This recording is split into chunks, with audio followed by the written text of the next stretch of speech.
오늘 하나님께서 우리에게 주신 말씀은 구약성경 에스겔서 37장 1절에서 10절까지 말씀입니다.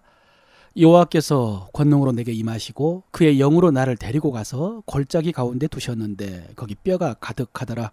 나를 그 뼈 사방으로 지나가게 하시기로 본즉 그 골짜기 지면에 뼈가 심이 많고 아주 말랐더라. 그가 내게 이르시되 인자야 이 뼈들이 능히 살 수 있겠느냐 하시기로 내가 대답하되 주 여호와여 주께서 아시나이다.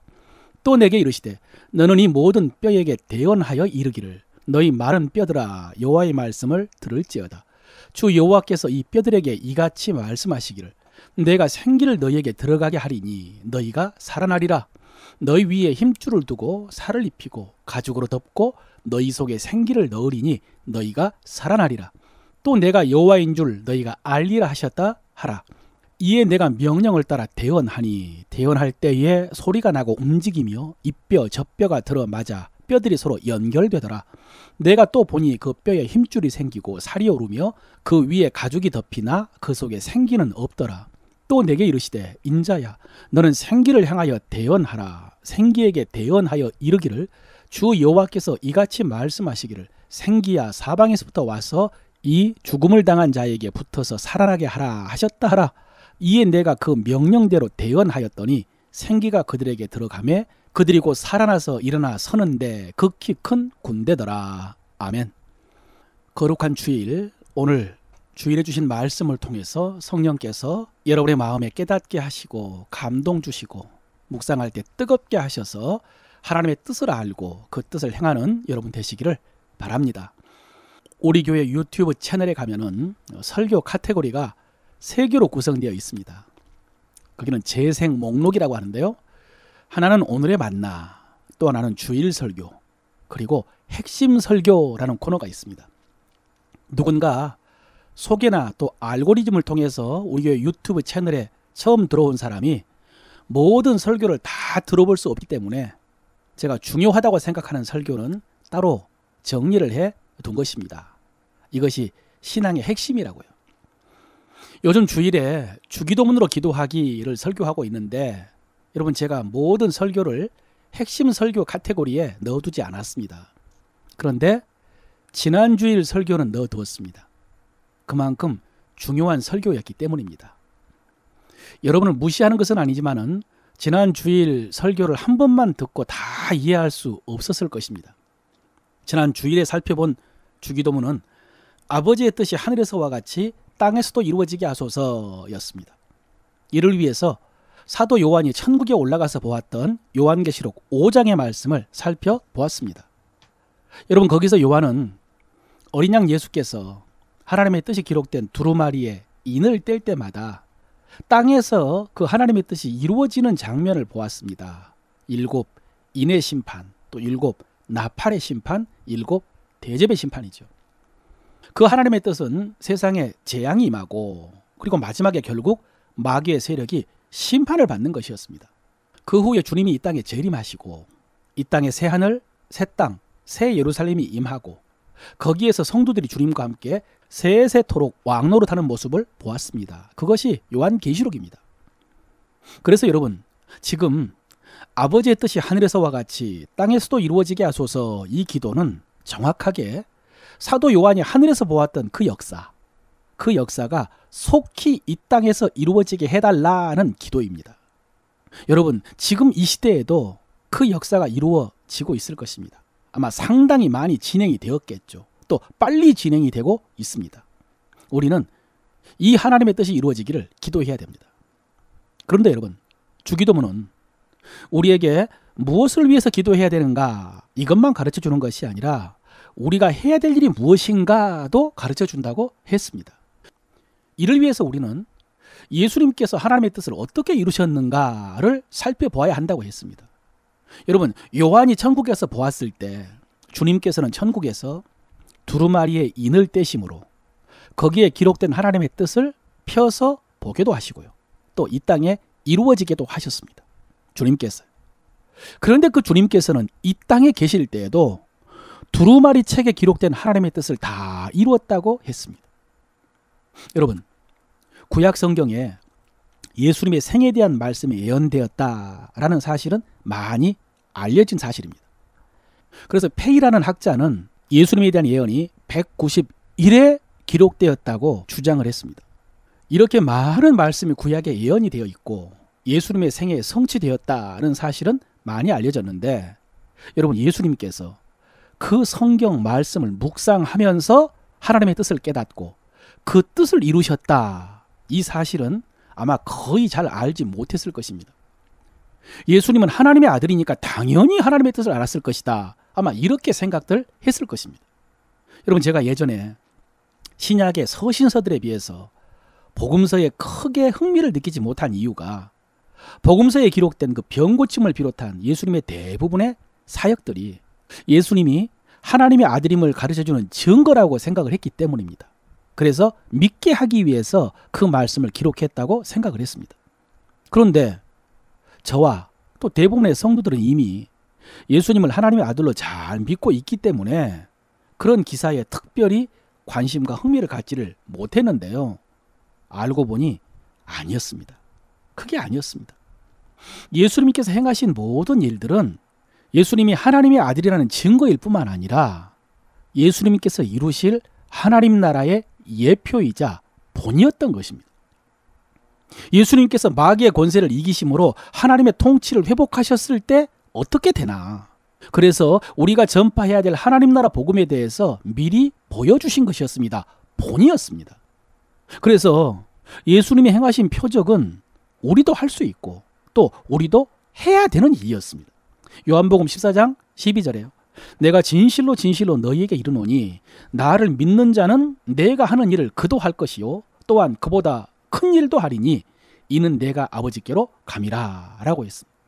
그래서 제자들에게도요, 하나님 나라를 전파하며 앓는 자를 고치라고 하셨죠. 여러분, 기억하십시오. 주님이 하신 일을 우리도 해야 됩니다. 그리고 우리는 그보다 더 큰 일을 할 수가 있습니다. 우리가 하나님의 뜻을 알고 하나님의 뜻을 행하는 것도 마찬가지입니다. 예수님에 관한 말씀이 성경에 기록이 되어 있었고 주님께서는 그 성경을 통해서 하나님의 뜻을 알고 그 뜻을 다 이루신 것처럼 나를 위한, 우리를 위한 말씀도 주의 책에 다 기록이 되어 있고요. 그래서 우리도 그 말씀을 통해서 나를 향한 하나님의 뜻을 알 수 있고 그 뜻을 이루어야 한다는 것이죠. 여러분, 그 구체적인 방법이 바로 말씀 묵상입니다. 말씀 묵상. 여러분, 묵상은 하가라고 하는데 기본은 중얼거림입니다. 작은 소리로 읊조리다라고 있습니다. 여러분, 예전에 큐티가 우리나라에 처음 소개되었을 때에 큐티가 quiet time의 약자거든요. 조용한 시간. 그래서 말씀을 묵상할 때 조용하게 묵상해야 된다고 생각을 했습니다. 물론 그것을 완전히 부정하는 것은 아니지만은 성경에서 말씀하시는 묵상의 기본은 중얼거림입니다.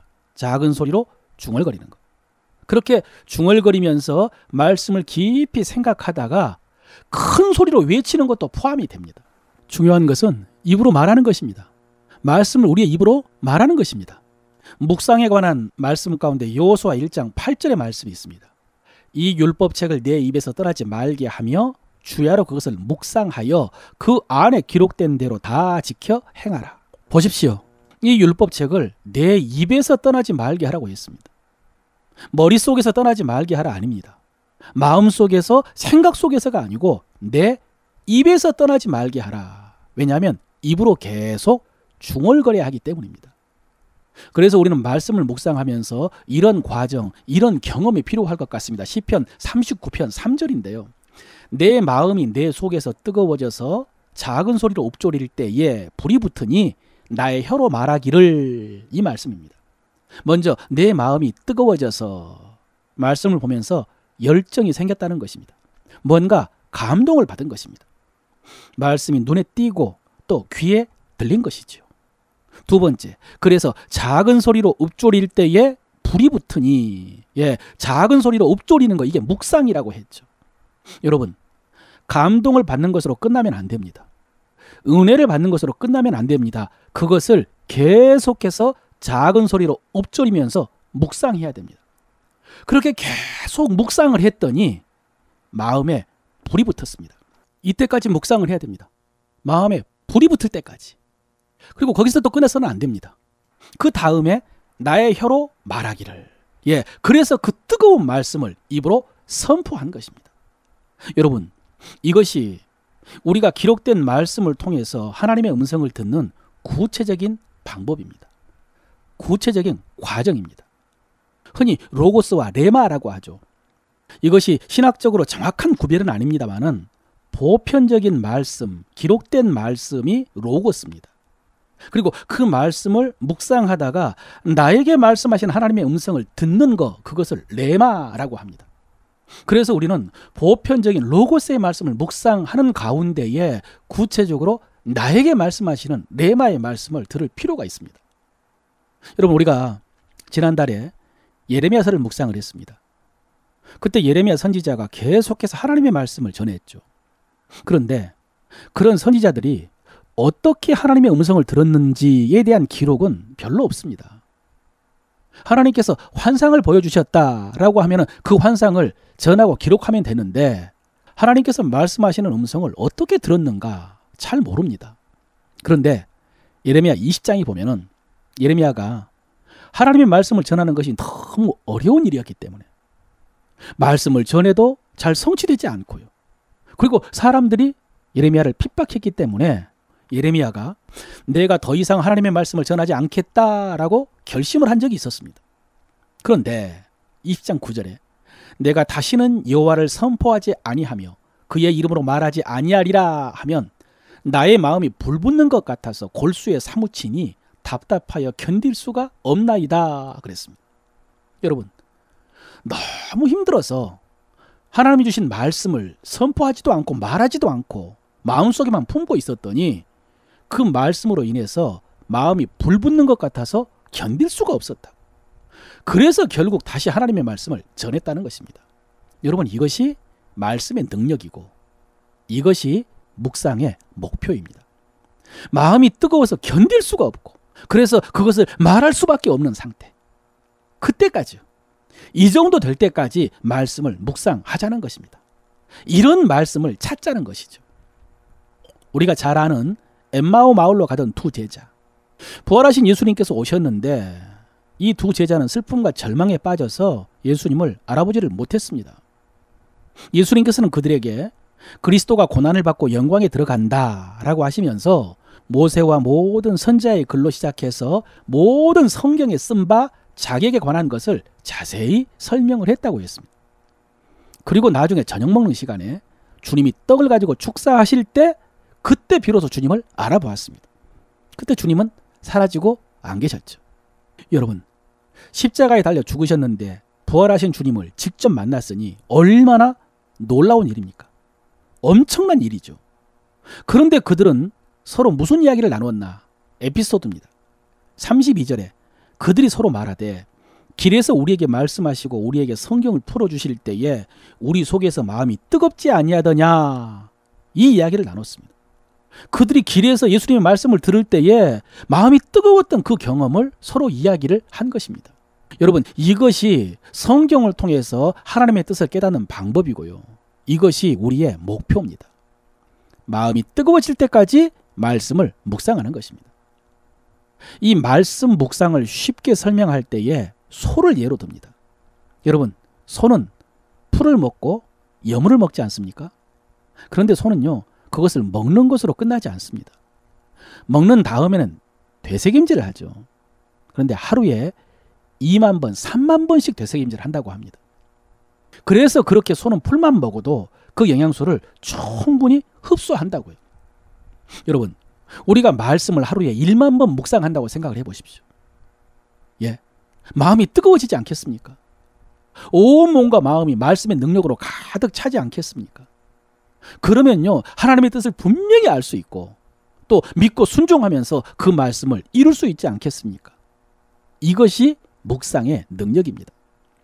그래서 톰 브라운이라는 목사님은 이분이 엄청나게 능력이 있는 사역자인데 자신의 경건 생활 가운데 넘버 원이 묵상이라고 했습니다.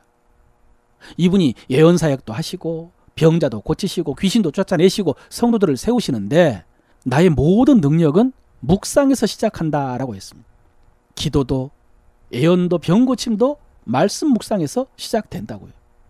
그래서 모든 그리스도인들이 승리하고 열매 맺고 특별히 하나님 나라를 능력 있게 전파하기 위해서는 미친 듯이 묵상을 해야 된다라고 하셨어요.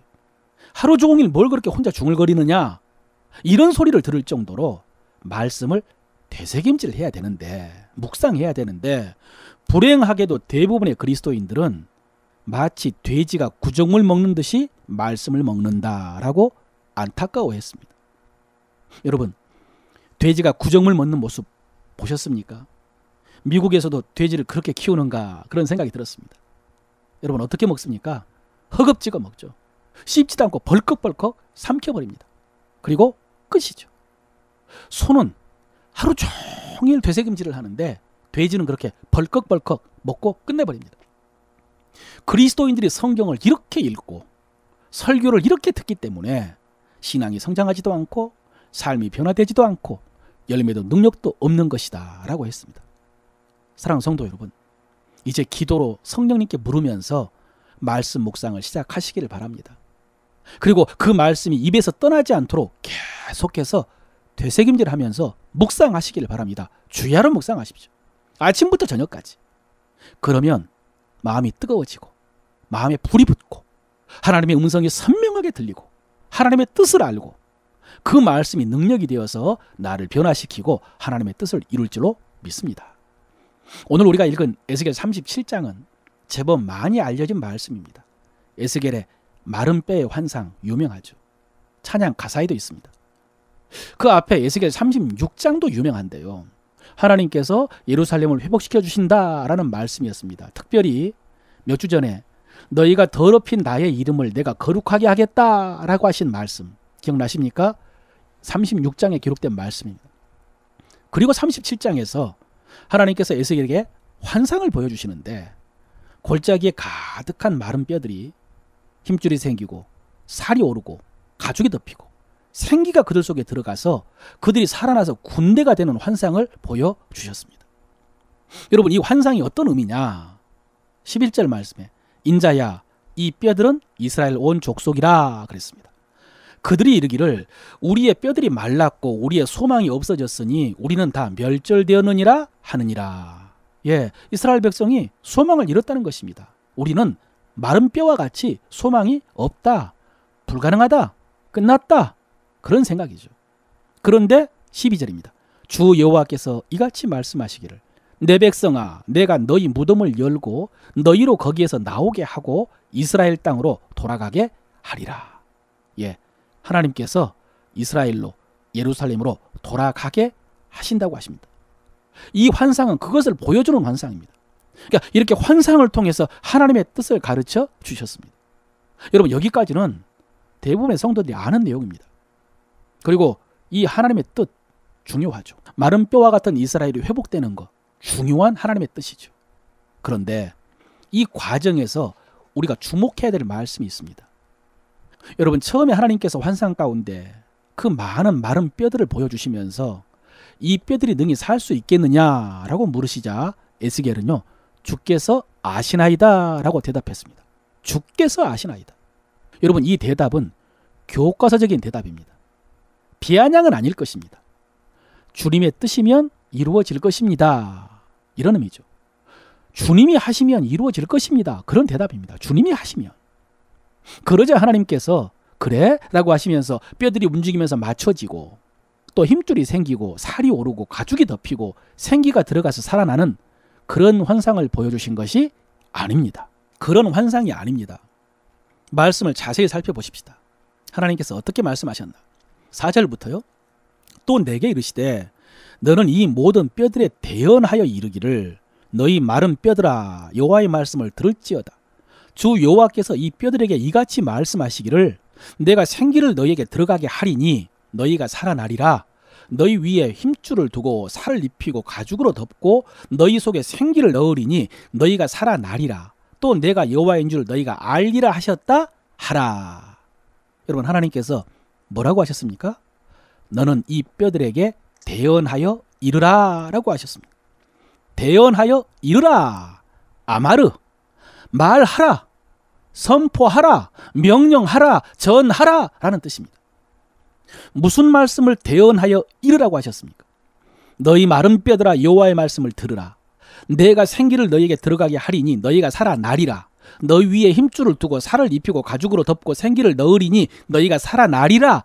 이 말씀입니다. 이 말씀을 대언하여 이르라고 하셨습니다. 여러분, 방금 말씀 속에서 하나님의 뜻을 알 수 있다고 했죠. 마른 뼈 같은 이스라엘이 살아나서 회복되는 것이 하나님의 뜻이라고 했습니다. 그런데 마른 뼈가 어떻게 살아났습니까? 언제 살아났습니까? 10절입니다.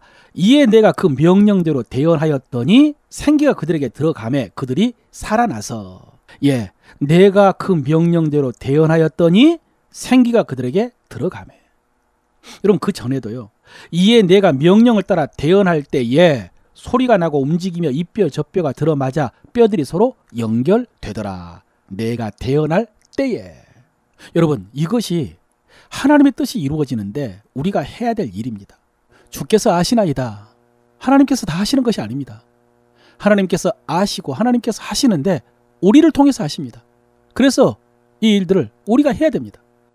우리는 하나님의 뜻을 알아야죠. 또 하나님의 뜻이 이루어지기 위해서 기도해야 됩니다. 하나님의 뜻에 순종해야 됩니다. 뿐만 아니라 우리는 하나님의 뜻을 대언해야 됩니다. 하나님을 대신해서 말해야 됩니다. 여러분, 구약 성경에 말씀을 의미하는 대표적인 단어가 두 개 있습니다. 다바르와 아마르. 둘 다 말씀으로 번역이 됩니다. 다바르는 헬라의 아까 로고스처럼 보편적인 하나님의 말씀이라고 할 수 있고요. 아마르는 헬라어 레마처럼 나에게 들려주시는 말씀이라고 할 수 있습니다. 예를 들어서 출애굽기 20장 1절에 하나님이 이 모든 말씀으로 말씀하여 이르시되 그랬거든요. 여기서 이 모든 말씀은 다바르입니다. 내용은 십계명이었습니다. 하나님의 말씀이죠.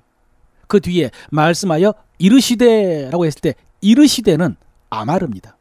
하나님께서 말씀하신 것입니다. 지금 그 말씀을 들려주신 것입니다. 여러분, 모든 말씀 다바르는 하나님의 말씀입니다. 중요합니다.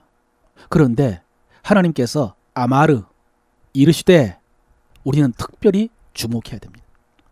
묵상은 아마르 이르시되라고 말씀하시는 하나님의 음성을 듣는 시간이라고 할 수 있습니다. 여러분, 우리는 그 말씀을 잘 들어야 됩니다. 나에게 이르시는 말씀을 이해해야 되고요. 깨달아야 됩니다. 순종해야 됩니다. 그리고 우리는 그 말씀을 선포해야 됩니다. 우리도 아마르 말해야 됩니다. 하나님께서 우리에게 아마르 가라사대라고 하시면서 대언하여 이르라라고 하셨습니다. 선포하고 명령하라. 여러분, 이것이 우리가 해야 될 일입니다. 제가 교육전사 때 학생들, 청년들 교회에서 지도하면서 했던 레크레이션 중에 가라사대 게임이라는 것이 있습니다. 여러분, 해보셨습니까? 앞에서 인도자가 뭔가를 시키면 가라사대라고 말할 때만 따라해야 되는 그런 게임입니다. 그냥 시키면 따라하면 안 됩니다. 가라사대라고 하면서 시킬 때 따라해야 되는데 여러분, 이게 쉽지 않습니다. 인도자가 이제 시작합니다. 손을 드세요 라고 하면은 손을 드는 분이 있습니다. 가라사대라고 하지 않았는데. 그 다음에 가라사대 손을 드세요 라고 하면 그때는 손을 다 듭니다. 그리고 손 내리세요 라고 하면 또 손을 내리는 분이 있습니다. 가라사대라고 하지 않았는데. 이 가라사대 게임을 하면서 제법 집중을 해가지고 잘 따라오는 분이 있지만요, 끝까지 남은 경우는 한 번도 없었습니다. 절대로 쉽지 않습니다. 오늘 설교를 준비하는데 교육전사 때 했던 이 게임이 생각이 났습니다. 여러분, 그때는 분위기를 좋게 하고 또 학생들 집중하게 하려고 레크레이션으로 했는데 오늘 말씀을 묵상하다 보니까 이것을 생활화해야 한다라는 생각이 강하게 들었습니다. 여러분, 우리는 당연히 하나님께서 가라사대라고 말씀하시면 순종해야죠. 가라사대 게임하는 것처럼 가라사대라고 말씀하시면 순종해야죠. 그런데 그보다 먼저 묵상을 통해서 가라사대라고 말씀하시는 하나님의 음성을 들어야죠. 말씀 속에서 나에게 이르시는 하나님의 약속을 찾아야죠. 예, 뜨거워서 견딜 수 없는 분명히 나에게 주신 약속의 말씀을 들어야죠. 그리고 나서 여러분, 그 말씀을 선포해야 됩니다. 아마르. 하나님께서 가라사대 생기야 저 뼈들에게 들어가서 그것을 살아나게 하라 하셨느니라 라고 선포해야 됩니다. 가라사대 주께서 책찍에 맞음으로 우리가 나음을 입었도다 하셨느니라 라고 선포해야 됩니다. 가라사대 마귀를 대적하라 너희를 피하리라 하셨느니라 이렇게 말씀을 선포하면서 그러니 생기야 나에게 임할지어다 나는 고침을 받았느니라 마귀야 물러가라 이렇게 외쳐야 됩니다. 사랑하는 성도 여러분, 이 재밌는 게임을 해보시기 바랍니다. 이 가라사대 게임에 참여해가지고 틀리지 않고 잘 따라하는 것도 좋지만 가라사대에 순종 잘하는 것도 좋지만은 여러분이 가라사대 게임의 인도자가 되시길 바랍니다. 먼저 말씀 묵상을 통해서 가라사대라고 이르시는 하나님의 음성을 듣고 그리고 이제 여러분이 그 말씀에 근거해서 가라사대라고 하시면서 하나님의 말씀을 선포하시길 바랍니다. 실제로 여러분 우리가 지금 계속 살펴보고 있는 하나님 나라의 핵심이 하나님의 왕되심, 하나님의 통치라고 했죠. 천국이 죽어서 가는 하늘나라가 아니고 하나님이 통치하시는 나라라고 했잖아요. 그리고 그 맥락에서 우리에게 다스리라고 하셨습니다. 우리는 다스리는 자라고요. 주님과 함께 왕노릇 할 것이라고. 그래서 우리에게 하나님 나라 복음을 전파하라 라고 하신 말씀은 좁은 의미로 전도해서 영혼들 구원하라 이 말씀이 아니고 더 넓게 마귀의 세력을 다스리라 라는 말씀이었습니다. 그래서 십자가에서 주님이 회복시킨 것이 우리의 다스리는 권세고요. 그래서 우리가 왕같은 제사장이요 거룩한 나라라고 하나님의 사자라고 했습니다. 그렇다면 여러분 이 가라사대 게임이 우리에게 어울리지 않습니까? 아마르 선포하는 거 이루는 것이 어울리지 않습니까? 여러분 우리가 무엇으로 다스리겠습니까? 이 세상에서 무엇으로 하나님의 명령을 수행하겠습니까? 결국 말로 합니다. 결국 말로 다스리는 것입니다. 물론 내 말로 내 뜻대로 내 이름으로 다스릴 수는 없습니다. 내 이름으로 가라사대 해도 아무 일도 일어나지 않습니다. 그러나 하나님의 말씀으로 주의 이름으로 가라사대라고 하면서 명령하고 선포하면 하나님의 역사가 이루어질 줄로 믿습니다. 이를 위해서 말씀을 묵상하면서 마음이 뜨거워지는 그런 약속을 발견하는 것도 재미있고요. 또 그 말씀을 가라사대라고 하면서 믿음으로 선포하는 것도 재미있지만 가장 재미있는 것은 그 말씀이 이루어지는 것을 보는 것일 것입니다. 그 말씀이 성취되는 것을 보는 것입니다. 오늘 설교를 마칩니다. 여러분 몇 주 전에 설교 중에 긍정적인 생각이 우리의 뇌를 통해서 긍정적인 유전자까지 변형시킬 수 있다. 그런 말씀을 전했죠. 긍정적인 생각을 하는 것이 중요하다고 그랬죠. 그런데 여러분 사실은요. 긍정적인 생각보다 훨씬 더 효과적인 것이 긍정적인 말입니다. 생각보다 더 강력한 것이요. 말입니다. 그런데 그 긍정적인 말과는 비교할 수 없이 능력이 있는 것이 하나님의 말씀입니다. 여러분 우리가 입으로 하나님의 말씀을 말하고 선포하면 거기에는 성령의 능력이 임하는 줄로 믿으시기를 바랍니다. 사랑하는 성도 여러분, 주님께서 말씀 속에서 하나님의 뜻을 발견하고 그 하나님의 뜻을 다 이루신 것처럼 우리도 말씀을 묵상하면서 나를 향한 하나님의 뜻을 발견하고 믿음으로 그 말씀을 대언하고 선포함으로 하나님의 능력이 임하고 하나님의 뜻이 이루어지는 것을 체험하는 여러분 되시기를 바랍니다.